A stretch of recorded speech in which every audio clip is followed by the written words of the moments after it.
नमस्कार मित्रों, जल हमारे जीवन की बहुत बड़ी आवश्यकता है और जल से ही जीवन है।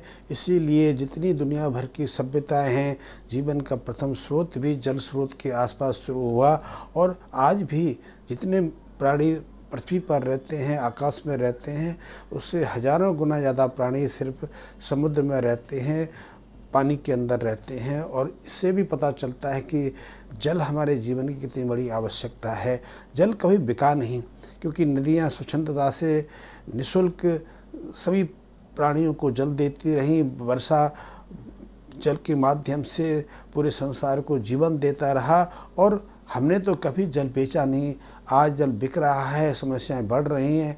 हम प्याऊ लगाते थे, हम ट्यूबवेल लगाते थे, हम कुएं खोदते थे कि हर व्यक्ति को निःशुल्क जल की उपलब्धता हो जाए। लेकिन आज जल को भी बड़ा व्यापार बना लिया गया है। और जल, यदि मैं भारत की बात करूं तो पिछले 10 सालों से भारत में करीब करीब 50,000 करोड़ का सिर्फ जल का व्यापार हो गया है। पानी का बिजनेस बन गया है। चाहे वो पानी जो बोतल में बेचा जाता है वो हो, बड़े टैंक में बेचा जाता है चाहे वो हो, या पानी को साफ़ करने के जितने यंत्र उपलब्ध हैं, चाहे वो आरओ वाटर हो, चाहे प्योरेट हो, या कोई भी हो, इन सब का यदि आप व्यापार देखेंगे तो बहुत बड़ा व्यापार है। और आज लगता है कि जैसे कि पानी हमारी जीवन की आवश्यकता नहीं रहा, पानी हमारे लिए व्यापार का पहला उद्यम बन गया है, पहला स्रोत बन गया है। आपको जान के भी आश्चर्य होगा कि पानी हमारे लिए हमारे जीवन की प्रथम आवश्यकता भी है, तो आज हमारे लिए ये दुर्लभ होता जा रहा है। और सबसे बड़ी समस्या है कि ये पानी हमारे रोगों का प्रमुख कारण भी है। यदि आप देखेंगे, अकेले भारत में हर साल करीब करीब 3 करोड़ से ज़्यादा लोगों को सिर्फ प्रदूषित पानी पीने के कारण कई तरह की बीमारियां लगती हैं, जिनके कारण लाखों करोड़ का उन्हें अस्पताल में दंड चुकाना पड़ता है और कितने लाख लोगों को असमय मृत्यु का सामना करना पड़ता है। छोटे बच्चों के लिए तो प्रदूषित पानी, संक्रमित पानी बहुत बड़ा कारण है। और यदि आप पानी में उतरना चाहते हैं, मैं पानी को व्यापार बनाने के लिए नहीं कहूँगा, लेकिन पानी के माध्यम से आप जीवन में अपनी महत्वपूर्ण भूमिका निभाना चाहते हैं तो उसमें भी आप उतर सकते हैं। और इस कार्य में भी गौ माता आपकी मदद कर सकती है, कि गौ माता में ये शक्ति है, गौ माता के जो पंचगव्य हैं उनमें ये सामर्थ्य है कि वो प्रदूषित पानी को शुद्ध कर सके। और यदि पानी के अंदर प्रदूषण सिर्फ एक चीज़ का नहीं रहता, उसमें सिर्फ हैवी मेटल्स नहीं रहते, उसमें विषाक्त धातुएं घुली नहीं रहती, वो हार्ड वाटर ही नहीं होता। और पानी में तो हजारों तरह के जीवाणु होते हैं जो रोग कारक बनते हैं, चाहे वो पीलिया का कारण हो, चाहे हैजा का कारण हो, या फिर पेट के संक्रमण का कारण, बहुत सारे कारण हैं। और पानी में तो ऐसे ऐसे जीवाणु, ऐसे ऐसे कीट रहते हैं जो हमारे शरीर को बहुत तरीके से प्रभावित करते हैं। और इस सब मामले में हमारी गौ माता हमारी मदद कर सकती है। यदि आप गाय पालते हैं, गाय की सेवा करते हैं, या गाय के लिए आप कुछ करना चाहते हैं, तो गाय के माध्यम से पानी शुद्धिकरण की प्रक्रिया में जुट सकते हैं। और ये सहजता से है, इसके लिए आपको ज़्यादा कुछ करना नहीं है। आप यदि सही तरीके से गाय के शुद्ध गोबर से कंडे बना लें, कंडे बनाने की प्रक्रिया होती है कि हम गाय को क्या खिला रहे हैं, क्योंकि जो हम खिलाते हैं वो पाचन के बाद गोबर के रूप में बाहर आता है और उसमें वही विशिष्टता रहती है जो गाय को हमने विशिष्ट आहार दिया है। यदि गाय को भरपूर आहार नहीं है, पर्याप्त मात्रा में नहीं है, या वो संतुलित नहीं है, तो गोबर में भी उसका प्रभाव दिखाई देता है। क्योंकि यदि गाय को हम संतुलित आहार नहीं दे पाएंगे, पोषक आहार नहीं दे पाएंगे, तो बेचारी खुद भी वो कुपोषित रह जाएगी। और ऐसी कुपोषित गाय हमें कितना जो मूल्यवान गोबर दे सकती है। यदि हमें गोबर को मूल्यवान बनाना है, उसमें औषधीय गुणवत्ता तब हमें सीमित रखनी है, औषधीय युक्त उस गोबर को बनाए रखना है, तो गाय के हम जो आहार है उस पर विशेष ध्यान होगा। क्योंकि गाय का गोबर जो है पानी के शुद्धिकरण की प्रक्रिया में बहुत महत्वपूर्ण भूमिका निभाता है। ये हमारे पूर्वजों को पता था और हजारों सालों से पहले पता था। आपको, या शायद आपने कभी गौर नहीं किया होगा, जो कुम्हार मिट्टी के बर्तन बनाता है, मिट्टी के जो मटके बनाता है जिसमें पानी संग्रह किया जाता है, उसमें भी जो पुराने टाइम के कुम्हार थे वो गाय के गोबर का प्रयोग करते थे और कई जानवरों का प्रयोग भी उसमें करते थे। कई जानवरों का उसमें गोबर है मिक्स किया जाता था, क्योंकि वो शुद्धिकरण की प्रक्रिया थी। तो गाय के गोबर का मटके बनाने में महत्वपूर्ण था। और गाय पानी शुद्ध रहे इसलिए हम पानी में चांदी की टुकड़ा डाल के रखते थे, चांदी के पात्र में पानी पीते थे, तांबे के पात्र में पानी पीते थे। और ये इसलिए पीते थे कि हमारा जो पीने का पानी है विशुद्ध हो जाए। मैं आपको तांबे सोने की चांदी की बात आपको नहीं समझा रहा, मैं तो कह रहा हूँ यदि आप गाय पालते हैं, गाय का गोबर आपके यहाँ उपलब्ध होता है तो गाय के आहार पर थोड़ा ध्यान दीजिए, गाय के आहार की व्यवस्था को बदलिए और जो गोबर वो देगी उस गोबर से आप विशिष्ट प्रक्रिया से कंडे तैयार करिए, उपल तैयार करिए। और उपले या कंडे पानी के शुद्धिकरण में आपको बहुत महत्वपूर्ण सहयोग दे सकते हैं। अन्यथा आप एक काम कर सकते हैं, यदि आप सहजता से भी कर सकते हैं तो आपकी यदि देसी गाय है और देसी गाय गोबर देती है तो उस गोबर से आप गोल गोल या चौकोर किस्म के आप कंडे बना लीजिए और उसे किसी जल स्रोत में आप 4-6 घंटे के लिए उसको डाल दीजिए, वो नीचे बैठ जाएगा। लेकिन उसके बाद उस पानी की शुद्धता में आप देखेंगे परिवर्तन हो जाता है। गाय के गोबर में ही नहीं, गाय की जो राख होती है, जो कंडे से हम राख तैयार करते हैं या कंडे को हम जलाने में प्रयोग करते हैं और जलने के कारण जो राख तैयार होती है,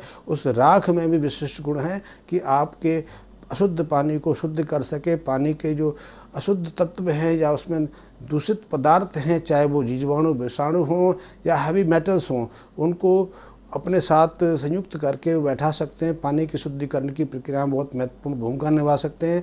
आप इसका स्वयं प्रयोग कर सकते हैं। मैंने आपको बताया कि गाय का गोबर और गाय का गोबर से तैयार राख पानी के शुद्धिकरण में बहुत महत्वपूर्ण भूमिका निभा सकती है। ये टेक्नोलॉजिकल काम है, ये सीखने का कार्य है कि हम इसको विशिष्ट प्रक्रिया के रूप में कैसे प्रयोग में ला सकते हैं, कैसे इसका यंत्र बना सकते हैं कि जिससे कि आप पानी की शुद्धिकरण में अपनी भूमिका निभा सकें और अपने लिए रोज़गार भी ढूंढ सकें। ये समझने की बैठने की कार्य है। आप चाहें तो मेरे साथ मिलकर इस पर काम कर सकते हैं कि पानी को शुद्धिकरण करना आज एक प्रक्रिया बन गई है, व्यापार की जीवन की आवश्यकता बनती जा रही है। इसमें बड़ा क्षेत्र है। आप समझ सकते हैं कि 50,000 करोड़ का आज हम देखेंगे अखिल भारत में सिर्फ पानी का व्यापार है। आप एक घर में यदि बोतल में पानी पहुँचता है, वो होता तो बहुत निःशुल्क है, लेकिन हम तक पहुँचते पहुँचते 30-35 रुपए की बोतल बन जाती है। इसमें 20-25 लीटर करीब दूध पानी होता है। हम बिस्लरी का पानी लेते हैं, हम स्टेशन पर पानी लेते हैं, बाज़ार में पानी लेते हैं, पानी की बोतल लेते हैं, वो हमें 15-20 रुपये 25 रुपये तक पड़ती है। तो आप समझ सकते हैं कितना बड़ा व्यापार पानी का है और ये सहजता से संभव है। और सहजता से संभव मेरे कहने से नहीं है। आप पानी को गोबर के या गाय के गोबर से या गाय के गोबर से तैयार राख से शुद्ध करके देखिए, उसका लेबोरेटरिकल टेस्ट कराइए, आपको पता चल जाएगा कि जो अशुद्ध पानी की जो शुद्धिकरण की प्रक्रिया है उसका स्तर कितना बढ़ा है, क्योंकि उसमें जो अशुद्धियाँ हैं नीचे बैठ जाएंगी। यहाँ तक कि यदि पानी में ऑक्सीजन की सांद्रता घट गई है, पानी में ऑक्सीजन का लेवल घट गया है, तो उस पानी में गोबर और राख के माध्यम से आप पानी की जो ऑक्सीजन की सांद्रता है बढ़ा सकते हैं, सांद्रता को बढ़ सकते हैं। क्योंकि कई जगह ऐसा भी देखा गया है कि पानी में ऑक्सीजन कम होती है तो वहाँ के जीवाणु विषाणु मरने लगते हैं। जीवाणु का अर्थ मेरा है कि जो जीव वहाँ इस पानी में रहते हैं, चाहे मछली रहती हैं, कछुआ रहते हैं या अन्य जीव रहते हैं, उनका जीवन खतरे में पड़ जाता है, क्योंकि पानी में यदि ऑक्सीजन घटने से वो विषाक्त होता जाता है। ऐसे अशुद्ध दूषित जल के अंदर भी गाय का गोबर और गाय की राख ऑक्सीजन की जो कॉन्सेंट्रेशन है, ऑक्सीजन की जो सांद्रता है वो पैदा कर देती है। तो गाय में बहुत अद्भुत, गाय के गोबर से तैयार राख में बहुत अद्भुत गुण हैं। और यदि इसको हम कुछ विशेष प्रयोगों से गुजार दें, विशेष प्रक्रिया से तैयार करें, गाय के आहार को हम थोड़ा दुरुस्त कर लें कि गाय के आहार में कई चीज़ें होती हैं। अभी तो हम गाय को सिर्फ सूखे घास पर जीवित रखते हैं, सूखे भूसे पर जीवित रखते हैं, या हम गर्मी के दौरान भी उसको या तो बाजरे की कटी खिलाते हैं या ज्वार की, या फिर जो हमारे यहाँ खेतों में चावल के बाद या ज्वार के बाद या फिर बाजरे आदि के बाद जो सूखा आहार बच जाता है उस पर जिंदा रखते हैं। तो ऐसी गाय के आहार यदि खाएगी तो गोबर कैसा रहेगा। लेकिन यदि हम गाय को शुद्ध और पोषक तत्वों से भरपूर आहार दें तो गाय के गोबर में भी वैसे गुण आएंगे और ऐसे गोबर पानी की शुद्धिकरण में विशेष भूमिका निभाता है। इसको आप जान के प्रयोग करके देखिए। यदि आपको अनुकूल परिणाम मिले तो मुझे सूचित कीजिए। यदि आपको अनुकूल परिणाम नहीं मिलता तो मेरे से संपर्क साधिए,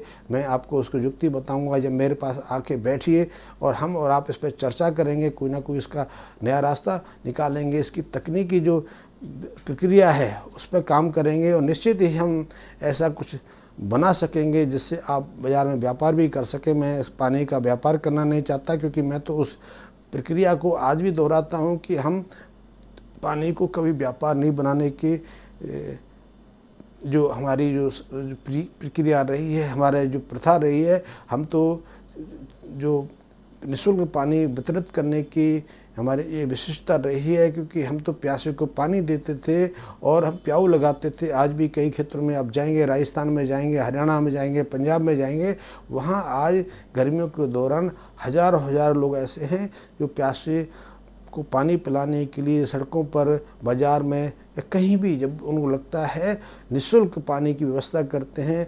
और कई जगह तो ऐसे हैं जहाँ कोई नहीं रहता, लेकिन मटके पानी भर के रखे जाते हैं कि चाहे वहाँ से कोई भी यात्री निकले तो अपनी प्यास बुझा सके, अपने जीवन को सुरक्षित रख सके। लेकिन सबसे बड़ी समस्या है कि देश में शुद्ध पानी की बहुत कमी है, कुएँ सूख गए हैं, नलकूप चलते नहीं हैं और आज ऐसे में या तो दूषित पानी प्रयोग करना पड़ता है। ऐसे में दूषित पानी को शुद्धिकरण से आप जोड़ सकते हैं और एक बहुत बड़ा जन कल्याण का कार्य है, उसमें अपनी भूमिका निभा सकते हैं। और यदि जन कल्याण के साथ आप इसमें कुछ व्यापारिक हिस्से ले सकते हैं, व्यापारिक लाभ ले सकते हैं, तो ये भी क्षेत्र आपके लिए बहुत खुला हुआ है, आप उसमें भी प्रवेश कर सकते हैं। और इसके शुद्धिकरण की प्रक्रिया के लिए गोबर और गाय का जो गोबर है, गाय का गोबर से तैयार जो राख है आपकी मदद कर सकती है। आप स्वयं पर प्रयोग करके देखिए। मैंने तो कई साल से इस पर प्रयोग किया है। यदि आपको कोई दिक्कत आती है, परेशानी आती है, कष्ट होता है, कहीं समझ नहीं आती, तो इस संबंध में मेरे से आप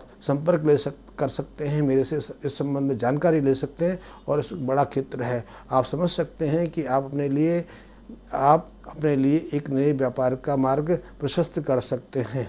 और अब इस विषय को मैं आगे नहीं बढ़ा के मैं आपको बताऊं कि आगे से मैं एक नई श्रृंखला शुरू करने वाला हूं आपके लिए कि गाय के माध्यम से आप अपने लिए नया रोजगार कैसे बना सकते हैं, कैसे तैयार कर सकते हैं, कैसे अपने को समाज के अंदर स्थापित कर सकते हैं। यदि आप पढ़े लिखे ग्रेजुएट हैं, नौकरी ढूंढते हैं, नौकरी मिल नहीं रही है, आप व्यापार करना चाहते हैं, आपके पास पैसा नहीं है, तो ऐसे लोगों के लिए भी सहज सामान व्यापार हैं, आप कर सकते हैं, अपने जीवन को सुधार सकते हैं। इस संबंध में हम आपको जानकारी देंगे और हम आप मिलके कुछ ना कुछ उसमें कर सकेंगे। आपको मेरा वीडियो पसंद आया, आपको मेरा विषय रुचिकर लगा तो मुझे अपना कमेंट्स अवश्य सूचित करिए।